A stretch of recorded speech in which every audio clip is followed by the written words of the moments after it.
Hello, friend. Carrie here. I want to have an honest conversation today with you about healing. What does it really look like? Guiding our reading, we have the Lame. Something you may notice right away about the Lame is that her wings are very tattered and torn. But you see all this sparkle, this light, the reflection in her wings. This is about how our injuries, how our experiences of pain and suffering that we've had in our life actually serve a greater purpose. Now, the Lame, she is a fairy of giving, and sometimes we end up giving so much that it hurts, right? You may come to some harm, or you may have to take on something very intense, or may have had to take on something very intense in your life for the benefit of others. Now, this permanently changes her. She does not fly with her wings. She doesn't fly anymore.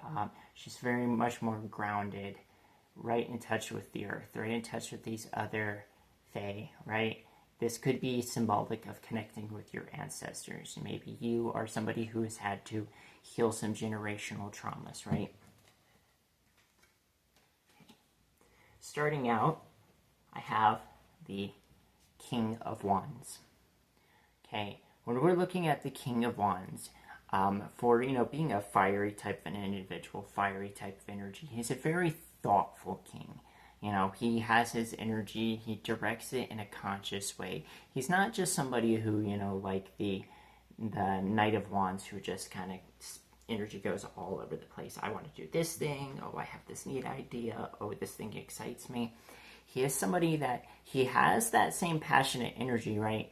But he knows how to direct it, right? And so this is giving me the impression that we had an idea maybe in our lives about how we wanted things to go, about like how we envisioned that life was supposed to be, the path we were supposed to walk, what we wanted to create for ourselves. Okay.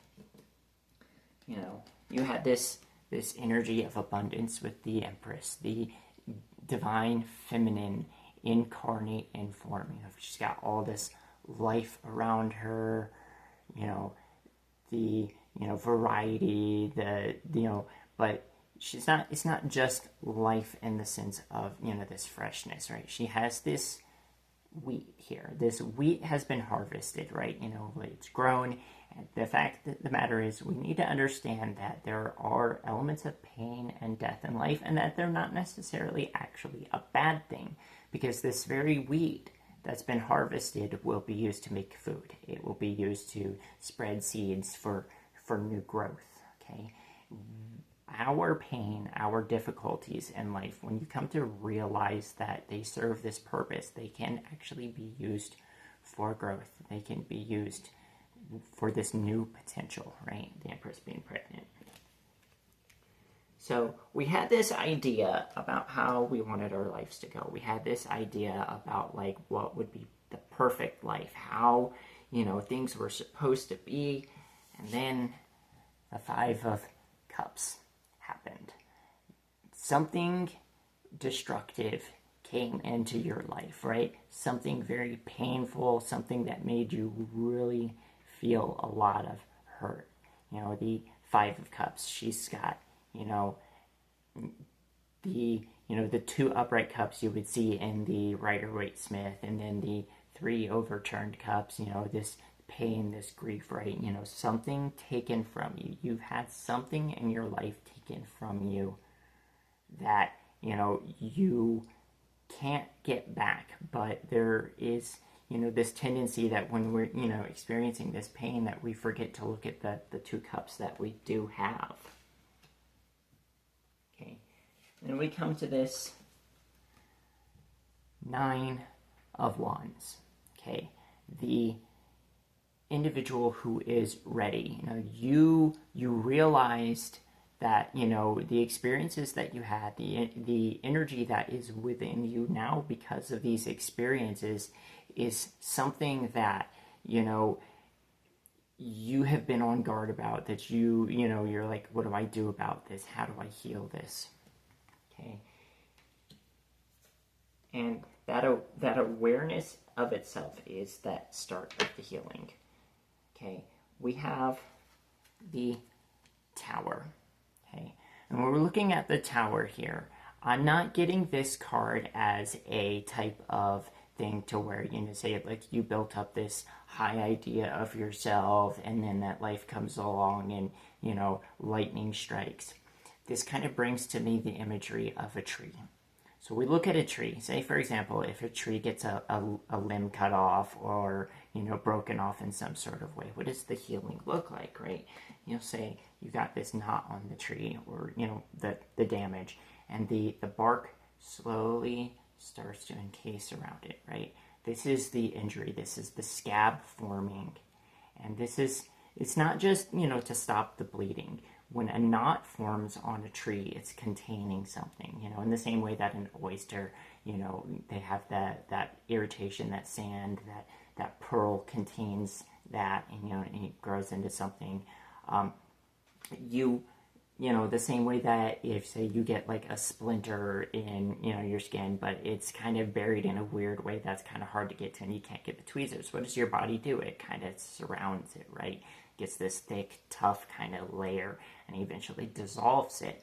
And this is something that happens when we experience pain, right? Your body wants to encase around it. It wants to enclose around it, right? You have this natural reflex that you want to protect yourself. You want to protect that soft spot, to where, it can't be harmed anymore.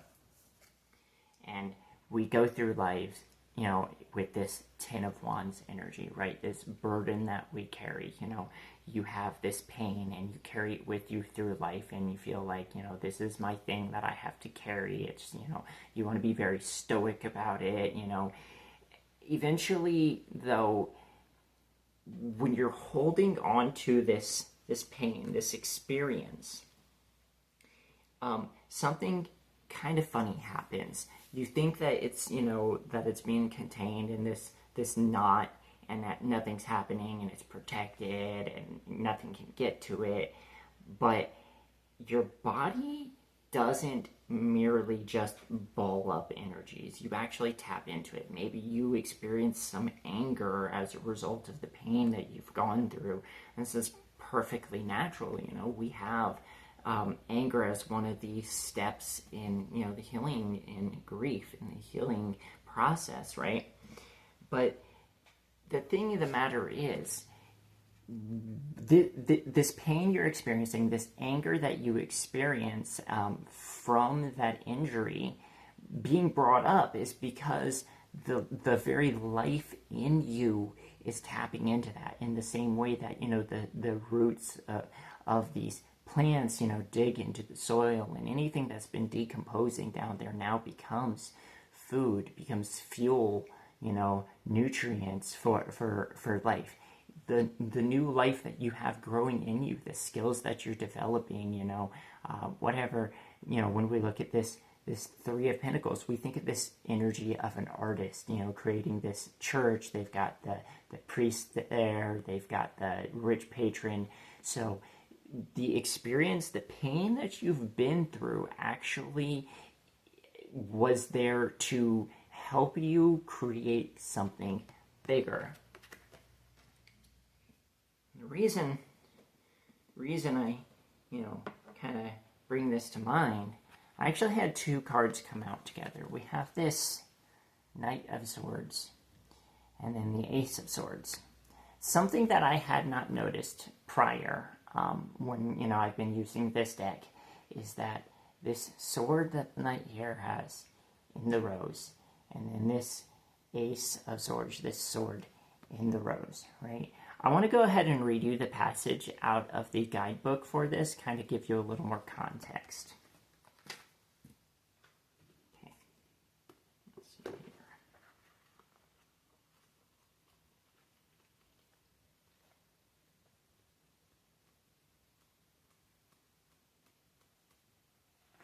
All right, here we are.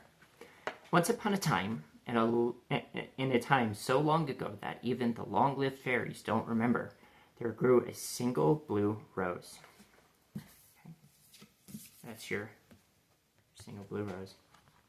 It lived in the midst of the Fae's ancestors' garden home. It was a spectacular plant which they believed had strong magical power. When the rose was vibrant and healthy, so too were they. When it was wilted and stressed, the villagers were likewise. Then a well-intentioned fairy king decided that he did not want the well-being of his people dependent on something so variable as the health of this delicate plant. He ordered the most skillful artisans and the most knowledgeable magicians to craft a sword to hold the power of the blue rose. At the height of the rose vibrancy, they harvested a large thorn from the plant. From it they fashioned a glorious sword, embellished with their most sacred symbols. After it was finished, they laid it near the rose and used their best magic to draw power from the rose into the sword. When they were done, they attempted to pick it up and deliver it to their king, but they discovered that no one could touch it. They had no choice but to leave it where they lay. They wondered what was wrong. Eventually, they realized the folly of trying to alter the natural order of life and eliminate trials from their experiences. In their embarrassment, they ignored the sword, letting the garden overgrow around it and hide it from their sight. Okay. This was that burying energy, right? Talking about how when we have this pain, we want to bury it. But the Knight of Swords here, this very focused, well-trained, honed individual, somebody who's developed their skills, this sword, the power that they have, the knowledge, the experience, the skill, comes from their pain. It comes from their injury. You do have a blessing. Your power comes from what you've experienced in your life. You come to this magician, right?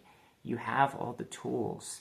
Your little athame here, a dagger for those who are less familiar with that word, the pinnacle, the cup, his wand. What you have been through, the pain you've experienced, brought you to a point where you were sharp in your focus. You developed yourself. You really worked on yourself. You didn't necessarily always know why. Maybe it came from a point of pain and you wanted to be stronger. Maybe you wanted to be this person who couldn't be hurt anymore. But because of that, you developed these skills. However, when we developed these skills, you probably got into this war energy. And when I'm talking about a war energy, that's that fight against life, that, life is against me. I'm going to win at all costs, because nobody supports me, or because I've been through all this pain and suffering that I have to do things for myself. But eventually you have to come to this 7 of Wands, where you're standing your ground, ready to fight. But with these 2 fairy boys here, the one friend, he's got this hand on the shoulder of the other friend, and he's like, hey, but it doesn't have to be that bad. It doesn't have to be that aggressive. Maybe somebody had an honest conversation with you. Maybe you had an honest conversation with yourself and you decided, look, I don't want to be miserable anymore. I've got this pain that I've carried around with me all of this time, and I don't want to hurt anymore.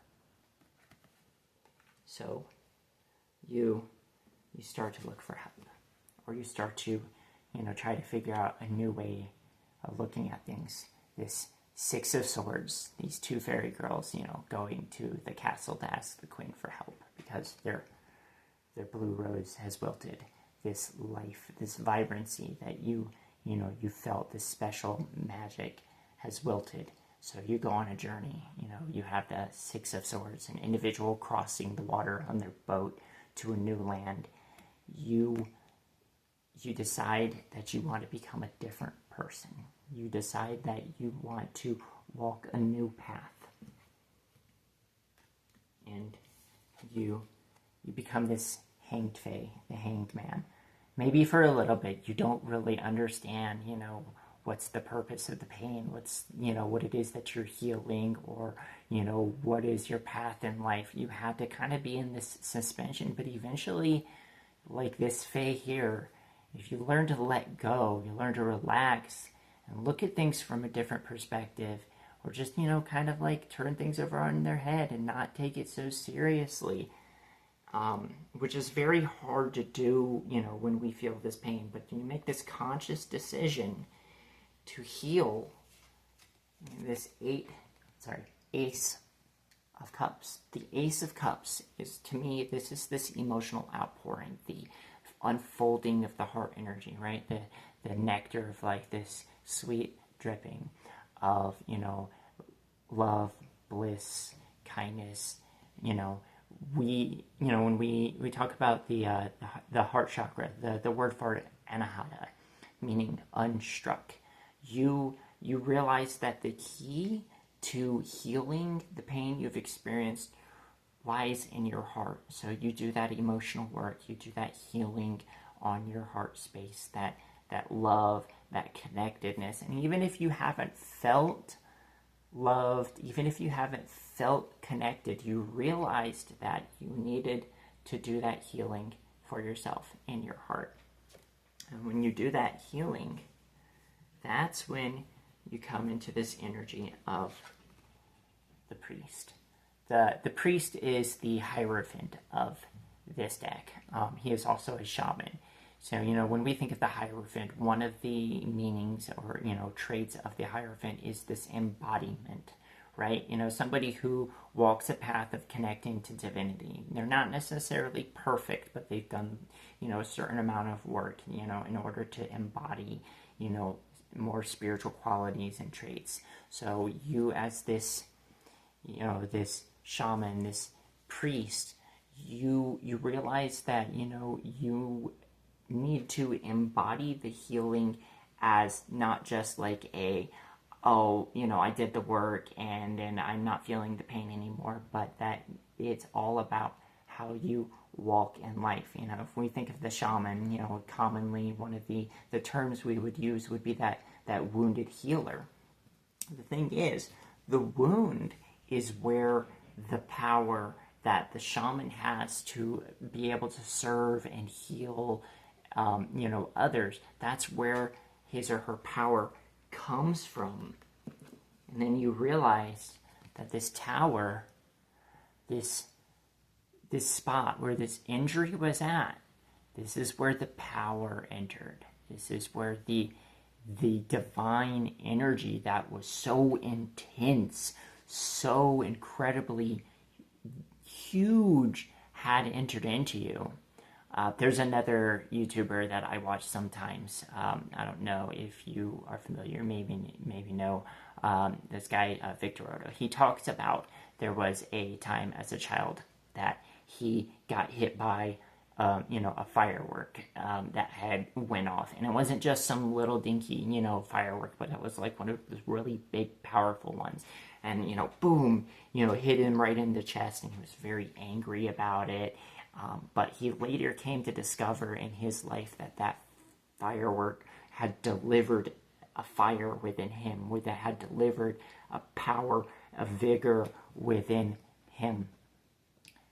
Whatever you experienced, that anger, that was a fire that had built up within you, right?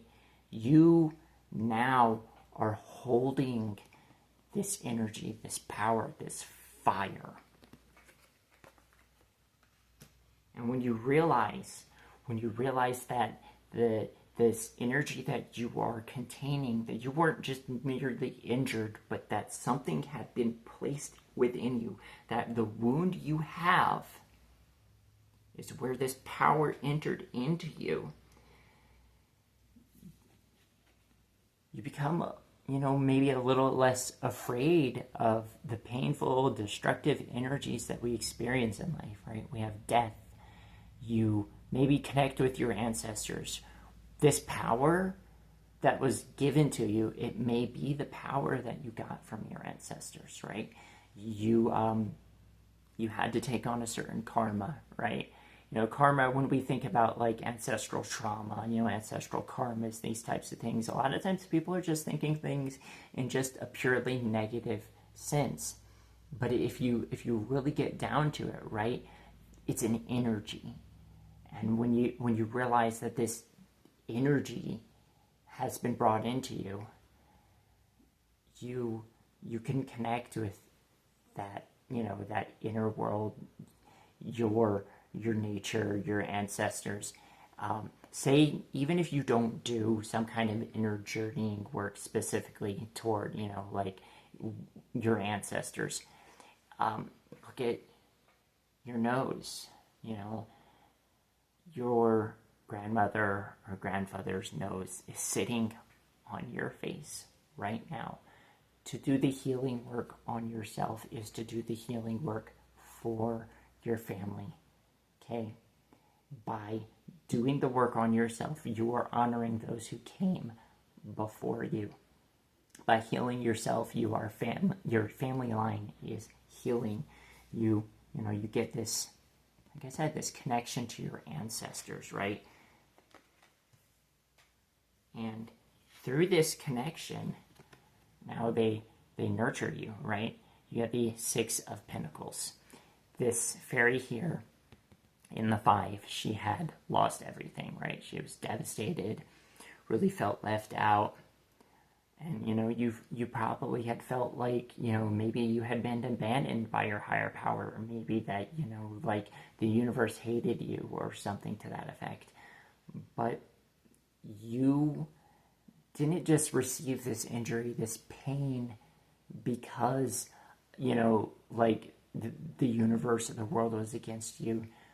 Whether you understood or knew it or not before, you came into this life, you agreed to take on the pain that was already present and transmute it.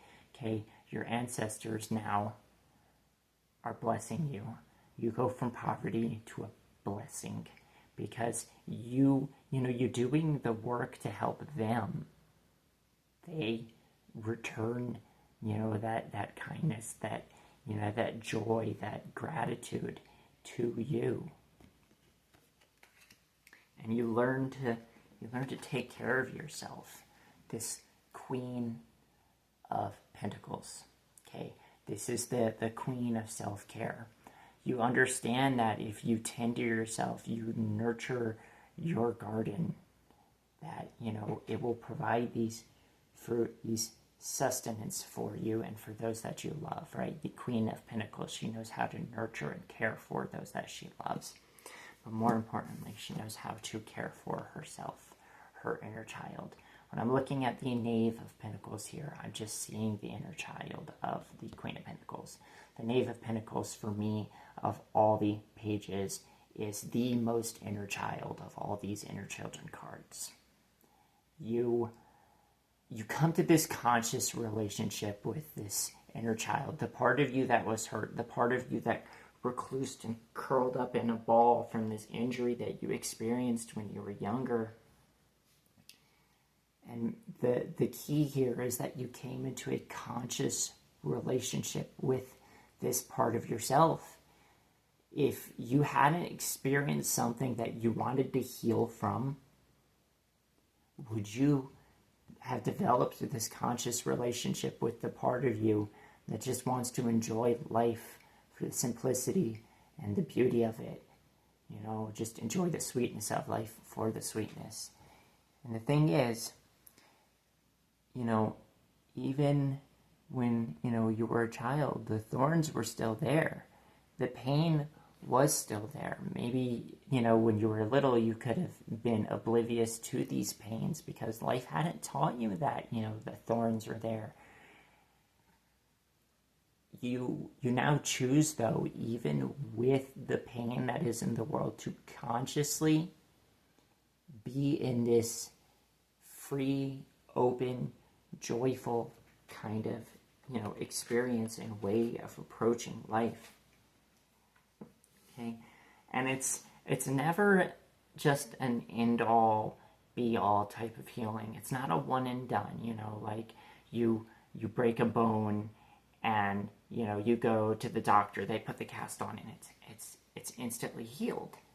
Even after the bone mends together and you can get the cast off, it's not that you return to this state of like never having been injured. What does the healing look like after the injury, actually? I can show you.